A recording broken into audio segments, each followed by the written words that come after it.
जय हिंद all of you. Let's move on to part number 2। Part number 1 में हमने स्टोरी पढ़ी जिसमें हमें बहुत सारी चीज़ें समझ में आई, ट्रीज से रिलेटेड, ह्यूमन नेचर से रिलेटेड।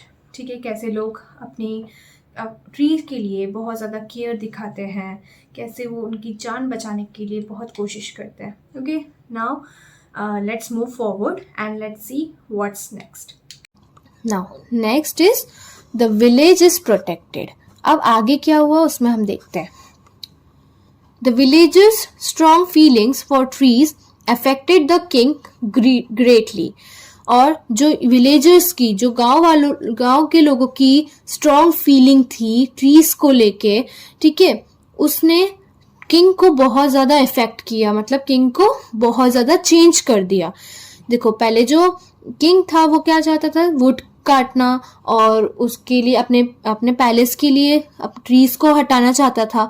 लेकिन जब उन्होंने इसको सैक्रिफाइस को देखा, लोगों की भावनाओं को देखा ट्रीज के लिए, तो वो किंग को बहुत ज्यादा इफेक्ट करा.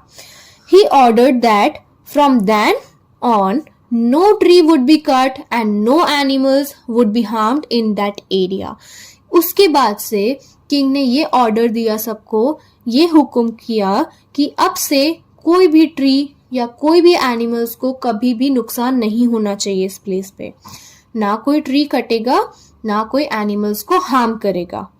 Even today, almost 300 years later, the people of this area called Bishnois continue protect plants and animals. Even though in the middle of the desert, this area is green and animals roam freely without fear. अब आज अगर आप आज भी उस village में जाके देखोगे तो भी, मतलब अभी हम कब की बात करें, 100 साल पहले की ये स्टोरी है, ठीक है. लेकिन अब भी अगर आप वहाँ जाके देखोगे तो अभी भी वो जो दूसरे लोग हैं, आगे के जो दूसरे लोग हैं, वो भी प्लांट्स और एनिमल्स को प्रोटेक्ट करने में लगे रहते हैं. वो उन लोगों की उतनी ही केयर करते थे जितनी 100 साल पहले ये लोग करते थे, ठीक है. और जब भी आप अगर जाके देखोगे तो डेजर्ट के बीचों बीच में ये एरिया है. यहाँ पे भले ही से मतलब दूसरी जगह खाली हो, सूखा हो, लेकिन इस एरिया में हमेशा ग्रीनरी रहती है, पेड़ों से ये एरिया भरा रहता है, ठीक है. और यहाँ पे भी जो एनिमल्स हैं वो इधर उधर आसपास घूम सकते हैं बिना किसी फियर के, बिना किसी डर के, ठीक है. Do you remember that in class 3 you had made a tree your friend? How is your friend now? आपको क्या याद है कि क्लास 3 में आपने अपने दोस्तों को अपने ट्रीज को दोस्त बनाया था. तो अब आपके वो दोस्त कैसे? आपको याद है कभी कि आपने 3rd क्लास में कभी अपने ट्रीज को फ्रेंड्स बनाया था, ठीक है. तो अब वो आपके फ्रेंड्स कैसे हैं? Why don't you make a new friend this year? तो क्यों ना आप इस साल नए फ्रेंड बनाओ? Have you seen how your friends, the trees, change in some ways in different months of a year? क्या आप ये नोटिस करते हो कि कुछ मंथ्स में, कुछ ईयर्स में कैसे आपके जो ट्री फ्रेंड है वो कैसे चेंज होते रहते हैं, ठीक है. Now, you have some questions. Write about any one tree. आपको कोई भी एक ट्री के बारे में लिखना है. Does the tree flower? क्या उस ट्री के ऊपर फ्लावर आता है? कोई भी अगर आप एक ट्री के बारे में लिखोगे, या आप एप्पल ट्री के बारे में लिख सकते हो, आप बनाना ट्री के बारे में लिख सकते हो. whatever tree you like, you can write about that. Now see these questions. आप जिस भी ट्री के बारे में लिखेंगे उस ट्री के लिए ही आपके लिए क्वेश्चंस है. फर्स्ट है, डज द ट्री फ्लावर्स. अब आपने जिस भी ट्री के बारे में लिखा है आपको पता होना चाहिए कि क्या उस ट्री में फ्लावर्स आते हैं, ठीक है. तो you can write yes, the tree have flowers, और अगर नहीं आते तो you can say no. Second, do the flowers remain on the tree throughout the year. क्या उस ट्री में जो फ्लावर्स रहते हैं वो पूरे साल भर रहते हैं या कुछ महीने में रहते हैं, ठीक है. तो आपको वो चीज़ नोटिस भी करनी है. आपको ऐसे नहीं लिखना कि कोई भी ट्री के बारे में लिख दिया. आपको लिखना है पूरा उसके बारे में रिसर्च करके लिखना है उस ट्री के बारे में कि वो ट्री कौन कौन से मंथ्स में उसमें फ्लावर्स आते हैं, कौन कौन से मंथ्स में उसमें फ्रूट्स आते हैं, ठीक है, उसके अकॉर्डिंग, क्योंकि आपको ये आंसर्स भी करने हैं उसके, ठीक है।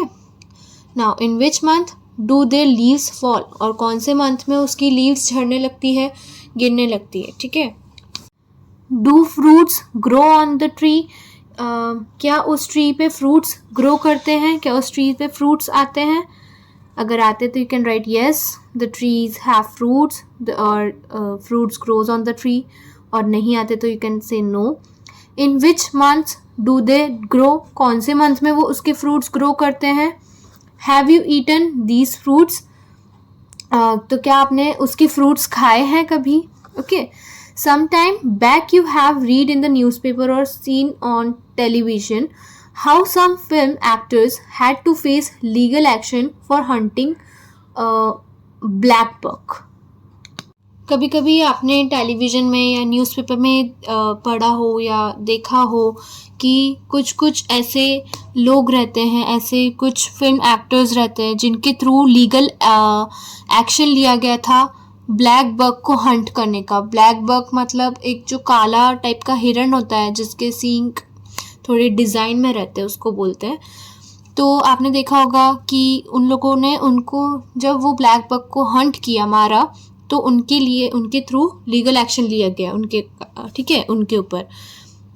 तो कभी आपने क्या ये पढ़ा है, ठीक है। तो अब ये बताओ, आप लोग ये सोच के बताओ कि why do people Hunt, people Hunt क्यों करते हैं, क्यों लोग शिकार करते हैं, क्यों लोग एनिमल्स को मारते हैं, क्या मिलता है उनको उससे, ठीक है। मतलब ये बहुत गलत बात है अगर हम ये देखें कि एनिमल्स को मारना या उन्हें परेशान करना, हंट करना कितनी गलत बात है, राइट।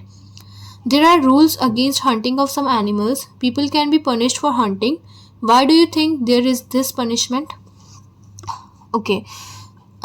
देखो यहाँ पे कुछ ऐसे रूल लिया गया है, रूल बनाया गया है किसके लिए, एनिमल को हंट करने के लिए। अगर आपने एनिमल को हंट किया तो लोगों को क्या मिलेगी, पनिशमेंट मिलेगी, ठीक है। तो आप लोगों को क्या लगता है, क्या ये सही है, why do you think there is this punishment, ऐसी पनिशमेंट उनको क्यों दी गई है, क्यों देते हैं, ठीक है। तो उनको ना, अगर कोई एनिमल को मारता है या हंट करता है, ठीक है, कोई भी एनिमल को, चाहे वो कोई भी हो, चाहे वो सेलिब्रिटी हो बड़ा सा या वो फिल्म एक्टर हो, उनके लिए उनके थ्रू लीगल एक्शन लिया जाएगा उनके लिए, ठीक है। आप ये नहीं कह सकते कि आप बड़े हो या आप एक्टर हो, ठीक है, आप फिल्म मेकर हो, आप बहुत पहचान के हो लोगों के, सेलिब्रिटी हो, तो आपके लिए ये लीगल एक्शन नहीं, आपको ऐसा नहीं है, सब लोगों के लिए सेम चीज़ है।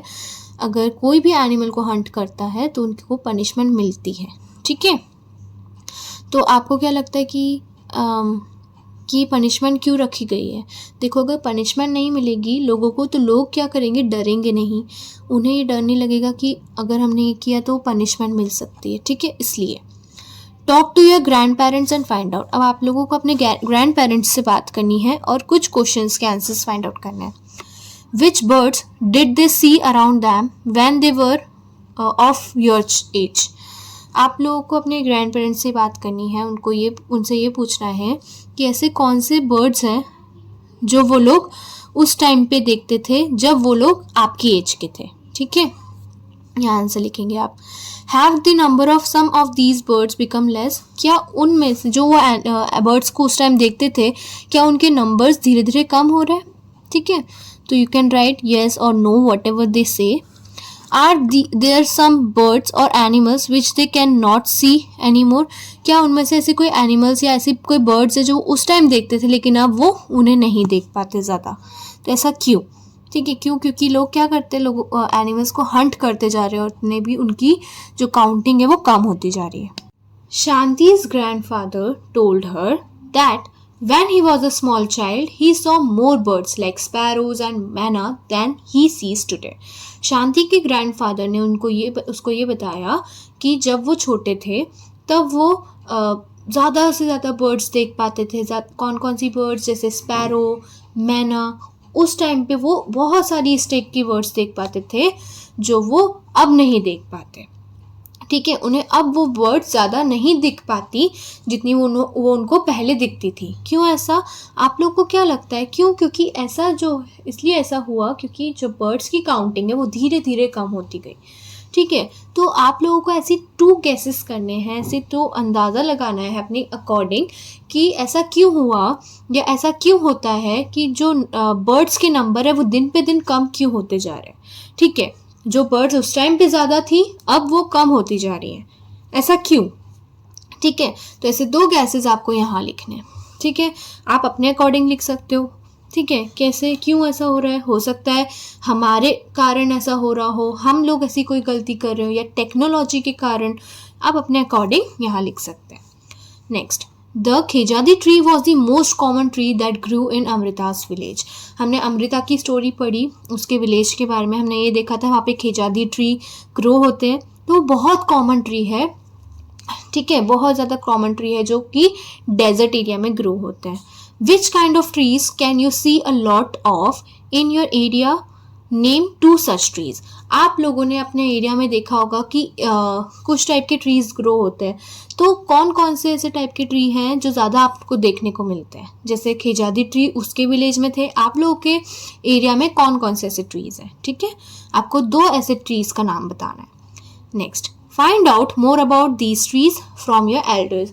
अब वो जो आपके एरिया में जो ट्रीज है उसके बारे में आपको बहुत ज़्यादा सर्च करना है, बहुत ज़्यादा उसके बारे में इंफॉर्मेशन निकालनी है। अगर आपको नहीं आए तो आप अपने एल्डर्स से पूछ सकते हैं। ठीक है, कि इस टाइप के ट्रीज़ क्या करते हैं, इनका क्या फ़ायदा है, या लोग ये वाले ट्रीज़ क्यों ज़्यादा ग्रो करते हैं। ठीक है, next, the khejri tree is found mainly in desert areas. हमने खेजादी ट्री के बारे में पढ़ा था, हमने ये नहीं पढ़ा लेकिन हमने ये देखा था कि जो उनका गांव था उसका जो नाम खेजादी ट्री के अकॉर्डिंग रखा गया। तो जो खेजादी ट्री है वो ज़्यादातर डेजर्ट एरिया में पाए जाते हैं। ठीक है, it can grow without much water. ये जो ट्री रहते हैं इनको पानी की ज़रूरत ज़्यादा नहीं रहती है। Its bark is use for making medicines. जो उसकी बार्क रहती है ट्री की वो मेडिसिन्स बनाने में काम आती है। People cook and eat it's fruit beans. और जो इसकी जो फ्रूट्स रहती है, बीन्स रहती है, उसकी वो लोग क्या करते हैं, उसको कुक करते हैं। ठीक है, उसके फ्रूट्स को खाते हैं। It's would is such that it will not be affected by insects. और जो उसकी खेजादी ट्री की जो वुड रहती है ना, वो ऐसी रहती है वुड कि उस पर इंसेक्ट कभी भी अफेक्ट नहीं कर पाते। जैसे आपने देखा होता है ना कि लकड़ियों पे दीमक लग जाती है, कीड़े लग जाते हैं, तो इसकी ट्री पे कभी भी कीड़े से वो अफेक्ट कभी नहीं होता। ठीक है, animals in this area eat the leaves of the khejri. जो एनिमल्स रहते हैं उसी एरिया के, वो खेजादी ट्री के लीव्स खा सकते हैं। And children like you play in its shade.